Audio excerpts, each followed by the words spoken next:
Welcome to Dungeon Mastering is Easy, the show where we show you that anyone could be a dungeon master. Hello, my name is Vahid Qualls. I'm the host of the show, and today we've got AT Pickett with us. AT is a YouTube content creator with millions and millions of views. He's a Forgotten Realms setting lore specialist. He knows monster lore like no one else. On top of that, he's a storyteller par excellence. When you hear his stories and his YouTube videos, you're drawn straight into the fantasy. It is so great to have you back with us, AT. Second time. Wonderful. Yay. And today, AT is going to be focusing on dragons. Well, it's Dungeons and Dragons. Right. So let's talk about it, right? How you doing, buddy? Oh, I'm great. Thank you very much. Yeah, dragons are, they're, you have to say, like, whenever somebody asks me, what's your favorite monster? It's just like, other than dragons? Yeah. I mean, yeah. How can you top them, really? So let's get into it. Let's talk about dragons. Where do you want to start? Well, I remember when we were talking about this, the idea of different dragons having different personalities, different dragon types having typical personalities, and even cultures of their own. Like the blue dragon, for instance, is it's a desert dragon. It's about electricity. But did you also know it's a mobster? That it likes to have goons and surround itself with sycophants. Perfect example is Jabba the Hutt. If Jabba the Hutt was a blue dragon, you wouldn't need to change anything else about him. Order. Yeah, he's he's got the trapdoor that he's got, he kills you in a way that entertains him and his audience and his goons. Wonky Chewbacca. Yeah. He meets you at the spaceport. Where you going, pal? Yeah. And he's collecting art. He's got a little wee trophy room set up. Yeah. White dragons, their trophies would be your frozen body on the wall. So yeah, man. Han Solo and Carbonite. Yeah, that's white dragon, and he'll possibly eat you later. But he likes looking at you on the wall in the meantime. It's interesting that you say that, because in a one of the Dice Legenz episodes that we had on our channel a little while ago, when they met a white dragon, that's exactly what they had. The trophy room was frozen enemies embedded in the wall. Yeah. That's amazing that you said the same thing. Is there some kind of like collective consciousness about this? There really is. Yeah, it's built up over years and years and years of all this literature, and it's crystallized into the most interesting and fun parts. So it's a very organic evolution of dragons as a thing, as an ecology, which allows you to sort of like get it together and present it to people and say, this is how people generally run, the most enjoyable way that they run dragons. If you had another example, a black dragon, the Predator from the Predator movies, with the skull collections of different things. So he's not after any old skull. He wants the most challenging predators of that species as their trophies and memories for him, but also a sign in his lair that he's taken on the best and he's killed them, and he's got their trophies as skulls on his wall. So, you can come in here, but I've already killed all those dudes. Yeah, you think you're better than that? Sure. Come Bring on. it on. Yeah. I'm ready. Yeah, love it. Red dragons, sheer physical might. They're the Chads of the dragons, right? They're the archetypal apex, biggest baddie in the room. Yep. Monster. Super ego. So you have to compliment and flatter the red dragon. Smaug. Exactly. Yeah. Smaug. Your flattery is charming, blah, blah, blah. And he's barrow rider. So he's trying to figure out what you are, but also if you challenge his supremacy, he's not gonna beat you up. He's gonna go and torch your town, Oh, so you think this protector will save you? Well, here's his bent and broken shield, drops at your feet. Yeah. Like next. Yeah. So they like being the most dominant and superior. And part of that is having the biggest treasure hoard out of all of the dragons. So they want to show off their wealth, and in order to do that, they have to take on kingdoms and wizards and warlords and other dragons in particular. So the red dragons are the biggest threat to other dragons. Yeah, and for people that are brand new to Dungeons and Dragons, so the core of the dragon lore is that bad dragons are called chromatic. Sponsor me, bad dragon. And they're colors, right? So you got white, red, green, blue, black. Did I say red? Yep. And then the good ones are the metallic ones. Yeah. So they're different alloys of and types of elements. Yeah. Copper, silver, all that kind of stuff. Yeah. Okay, so for a dungeon master, let's say a dungeon master really wants to put a dragon in a game. All right? Mm-hmm. Any suggestions on how that dragon should be treated so that because here's the balance, I think. A dragon can annihilate a party, and a dragon needs to be scary. Yes. There's no point putting a dragon in a game if it's not scary. Yeah. That's what drakes are for, and pseudo dragons, and like dragon pets and things like that. You can indulge that, or dragonborn characters, or lizard folk who worship the idea of a dragon. But my suggestion for the inserting a dragon in the game is start.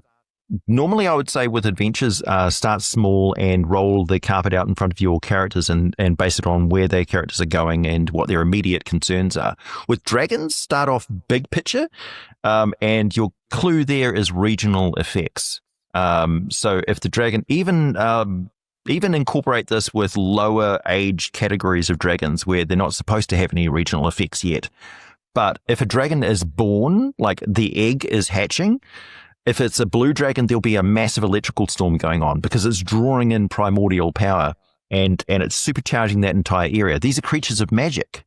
So they're otherworldly, they're alien. They came to the world and they cause magic to happen. So what does that affect on the environment? How does it change things? Like a red dragon in the area will make animals more aggressive, grow bigger. The bucks are huger. They're more aggressive during mating season. Bears are more likely to maul and attack you when they come out of hibernation from the winter. Trout fight harder when you're fishing. Just all of the stuff. There's like little bees are more likely to swarm and attack you, that sort of thing. Whereas if it's a green dragon, things are more sneaky. You might have you keep getting bitten by mosquitoes and you can't find the damn things. Like, are these things invisible? Little things like that. And with white dragons around, things will be more predatory and savage. They're more likely to kill and eat you. The blue dragon, of course, people get more suspicious. They get more hierarchical. So society gets more cutthroat, more mercenary. And with so they've all got their different vibes. Yeah, that's cool. Because I've heard, we know that anyone that's played Dungeons and Dragons for a while or been a dungeon master with dragons knows that dragons are so powerful that not only do they have their own attacks, but they have these layer effects that can affect regions beyond their region. But to expand that is a really fun idea, AJ, to make that their impact is so pervasive that not only does it affect stuff like climate or growing of vines and things like that in the case of the green dragon, or the spread of a putrefaction in the case of a black dragon. Yeah. But also their persona, their magical nature is so pervasive that it affects the mood of the environment is a really fun idea. Yeah, you can have places where a dragon has died, and their energy has changed that place. Like the Bog of Eternal Stench, for instance, would be the perfect location of a dead black dragon. It died centuries ago, but the bog still persists because that elemental energy is still bubbling away from the place. you might have an arena which was set up by a blue dragon, which is still famous to this day for the fights and things. I was like, oh, it's not anything like it was back when the blue dragon was in charge, but he got assassinated or something like that. Dragons are interesting because they're quite often of the material plane. They're not otherworldly creatures. They don't spend a lot of time out in the outer planes, generally speaking. So their afterlife isn't the outer planes. It's the material plane. So when they die, the energy diffuses back into the world quite often. And so that's where you get a lot of magical items and things like that. So the dragons have got the capability of going to another plane of existence. And when they come back, they take objects and things from that other plane of existence, which form the basis of wizards being able to access other dimensions in the first place, or magical items that are made of multiple alloys from different planes of existence, which is why they're +1 or +2. It's like it's got +1 extra plane of existence, +2 extra planes of existence. So when the sword is cutting through a barrier, it's cutting through with different laws of physics. Yeah. So, That's very fun. But making it in the first place, it's like I have to combine alloys from 3 different planes of existence. So it's really hard to make a +3 magic item because you have to. Yeah, the laws of physics aren't the same. It's like it's not just an alloy. It's not just difficult. It's magically difficult. Yeah, cool. Yeah. So I love the idea of what you're saying is that for a dungeon master to bring dragons into the world, you don't just consider the fight with the dragon, that you can actually, even at lower levels, you can introduce the concept of the dragon and the fear of the dragon just by the milieu, the environment in which they live, the rumor of the dragon. You can build it up. Yeah. So even a first level character can be in a dragon-centered campaign without you having to send a dragon in to kill them. Yeah.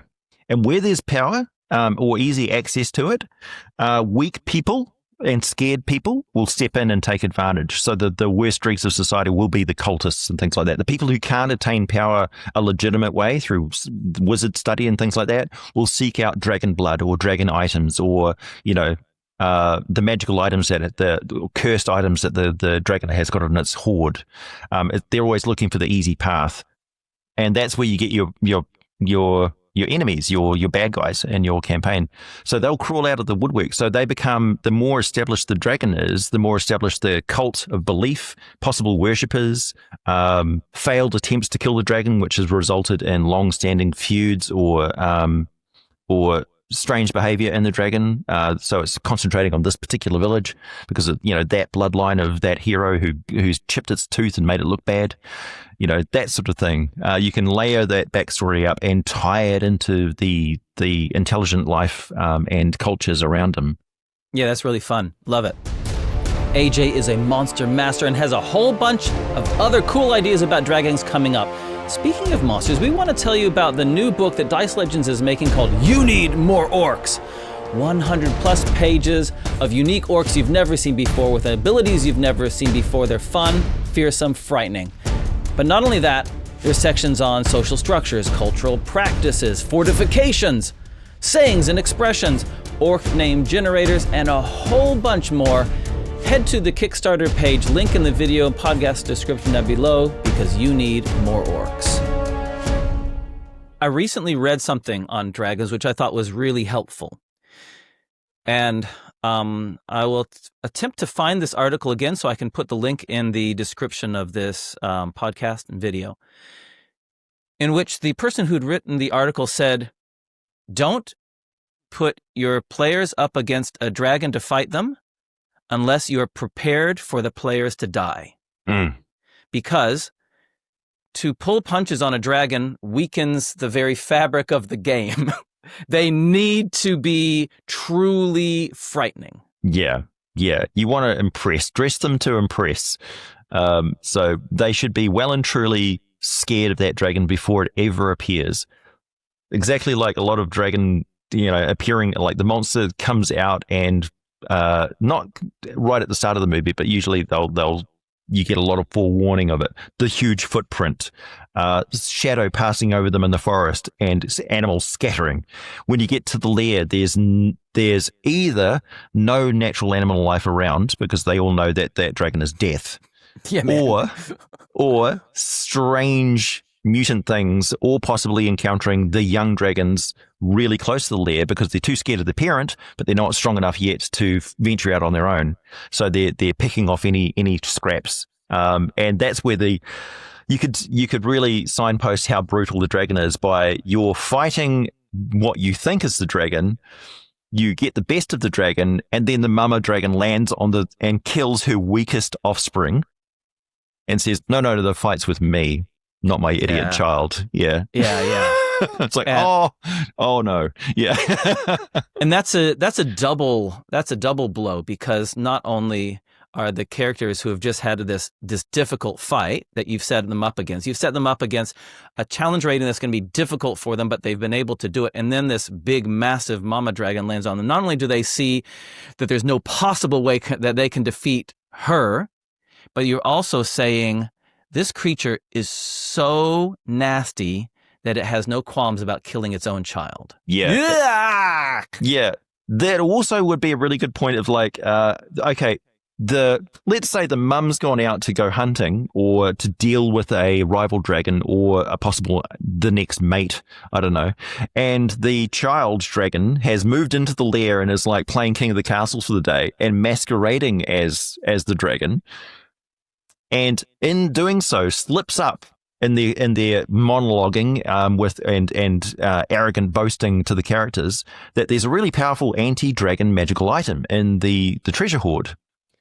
But they'll never get to it because you have to get past me, and they are almost past them and getting to the magical item. Then the mama dragon shows up. Now, because of that fight and your success in monologuing with the dragon and not just killing it straight away, you've got the key to killing the big bad that you wouldn't have had in the first place. And it also lets the characters know you wouldn't be able to do this without the magical item that the dragon had in the first place. Sure, love it. And so, if and when the characters face a dragon, because ultimately it's called Dungeons and Dragons. Ultimately, I think players, if they have their entire Dungeons and Dragons career and they don't face a dragon in combat, they'll feel ripped off. Yeah. So for dungeon masters that are planning fighting dragons, what kind of thoughts and tricks and tips, what do you suggest are ways of making those dragons effective and scary? Yeah, you don't go to Kentucky Fried Chicken for the bread and gravy. Yes. Well, first of all, they're highly intelligent. Which is something which is difficult and I think challenging for a lot of dungeon masters to really convey, because the creature's got to be smarter than you as the dungeon master. So what can you do that, like, you're not super intelligent? Well, I'm not super intelligent. I might be pretty good, but so how is the dragon super intelligent? Well, they can predict what the characters are going to do, so they can pretty much read the character's character sheet because they've done it many, many times before. What an interesting idea, that they know the plays of the characters. Mm-hmm. Yeah, so they're predicting. So you get the characters to tell you what their next action is going to be, to plan ahead, and you give the dragon advantages. Also, that's the other reason why dragons have got legendary actions that they take on the character's turn, not just the dragon's turn, but as the player characters have turns, the dragon can take a turn on their turn as well. That's to represent that the dragon is moving around and doing things really quickly. It's got extra limbs.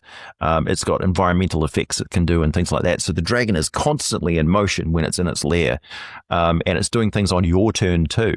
So yeah, it keeps you constantly engaged. It's a mistake to think that the dragon takes all of its action in one go and then just waits. It doesn't do that. Yeah. And they have minions and control over their environment. So they're not just a big lizard with flames and spells.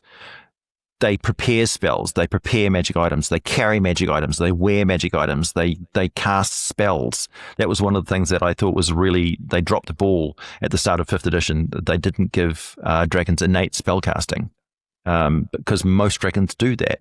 And they live for a very long time, so they got the opportunity to learn.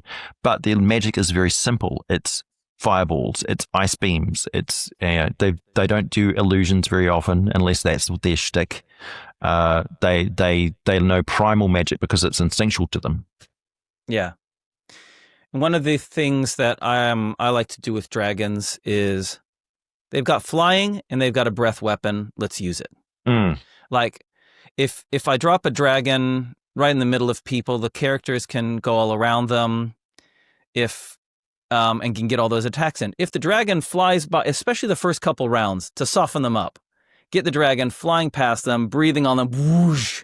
It recharges every 5 or 6 rounds. Fine, you stay out for 6 rounds. You come back in, whoosh, soften them up, and then go down. I think if you're going to put a dragon in, you got to be ready to kill characters. Yeah. Dragons also use their breath weapon for physics. So they're a big creature that has wings and needs to fly. And that requires a lot of muscle action to... So pterodactyls and things like that would sort of glide, right? Or, albatross and stuff. They're ungainly on the ground. So what does the dragon use its breath weapon for? To lift. To get off the ground. So it's going to breathe fire, and then it's going to soar and lift over top of that fireball and ride it and it's going to circle around that plume of heat to rise up like a condor, and then it's going to dive down again and hit you with a terrifying attack because you might not see it coming because you're surrounded with smoke and flames. You don't see what's up above you, and then you hear it. You hear you hear it breathing in even as it's falling towards you. Love it. Yeah. They're super fun. Hey, this has been a great chat about dungeons. I've gotten some new tricks out of it. It's been really helpful. Thanks, AJ. Before to finish off our episode, we're going to do a regular segment called Accent on Accents. A lot of dungeon masters, especially that are coming into the game recently, have got an assumption that dungeon masters need to be able to do accents and voices. Now, this was not an assumption at all when AJ, I don't know about you, but when I first started, and probably when you first started, AJ, that wasn't even a thing. No. But with the rise of shows that are with cast members that are voice actors, of course they do voices. So we're going to do an accent on accents to show, you'll hear from me how terrible my accents are. You can choose my accent, and then I shall choose your accent. Okay. Is there any particular thing we're going to be reading? Well, I'm going to read The Red Dragon. Okay. Let's see, I'm going to grab a random Tome of Beasts 2 from Kobold Press and randomly opening up to the Lenorm. All right, hit me with an accent. What's my accent? Were we going to go with monstrous? So anything. Orcish. Orcish. This is my orc voice. All my orcs sound like this. They all sound like this. Adult red dragons, and they always hold their fists up when they're talking. I don't know why, but they do. Adult red dragons are tyrants that claim vast domains and might. What? I can't even read. Vast domains and might command armies of followers or significant magical resources. Red dragons rarely pay attention to the nations and claims of smaller creatures, and they might consider entire cities part of their realm. Very nice. I was so engaged I didn't even listen to what you're saying. Okay, can you read about this creature in a kobold voice? Oh, kobold. Yes, I can talk kobold. Wind Lenorms live near hydrothermal fissures located in the deepest parts of the ocean. Where they're not hunting, they can be found basking at their lairs, enjoying dark, warm waters of their homes. They are proficient hunters, whose diet includes varieties of sharks and whales, giant squid, dragon turtles, dragon eels, dragons eating dragons. Oh, no! Say it isn't true! Wonderful. So kobolds have some kind of Eastern European tone to their voice. Okay, they're like a little bit Igor. Yes, Igor. Yes. I would love it. Yeah, they're cultists. They're little cultists of dragons. And so they're automatically Igors. With a high voice. Yes. I love it, my precious. But they're very small, you see. Very small. Hey, this has been super fun. Thanks so much, AJ. Can you please tell our audience how they can connect with you? On the internet. Yes, so I've got a YouTube channel. It's my name, AT Pickett. Please come by and subscribe. I upload videos on a regular basis.